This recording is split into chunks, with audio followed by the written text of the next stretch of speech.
दर महिन्याला आपण एकेका चक्रावरती अभ्यास करायचा आणि तो अभ्यास आपण परिपूर्ण करून आपल्याला महिनाभर त्या एका चक्रावरती फोकस करायचा, अशी मी संकल्पना मांडली होती आणि सगळ्यांनी त्याला खूप चांगला रिस्पॉन्स दिला.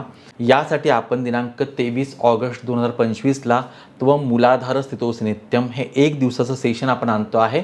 याच्यामध्ये आता गणपती बाप्पा येणार आहेत, तर गणपती बाप्पांच्या समोर बसून कशाप्रकारे ध्यान करायचं, मूलाधार चक्राची काय काय तत्त्व आहेत, मूलाधार चक्राचे काय काय लाभ आहेत, मूलाधार चक्र कशावरती काम करतं, या सगळ्यांचा अभ्यास आपण करणार आहोत.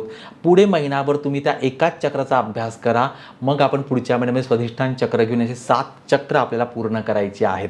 आपण एक करूया. हे मी केलेलं आहे म्हणून तुम्हाला सांगतो की मी एक चक्रावरती काम केलं आणि त्याचा अनुभव मला खूप चांगला आला आणि खरंच एक छान आनंद आपल्याला मिळतो. तर अनेकांनी सांगितलं की हे आपल्याला करायचं आहे, तर लवकरात लवकर तुम्ही बुकिंग करा.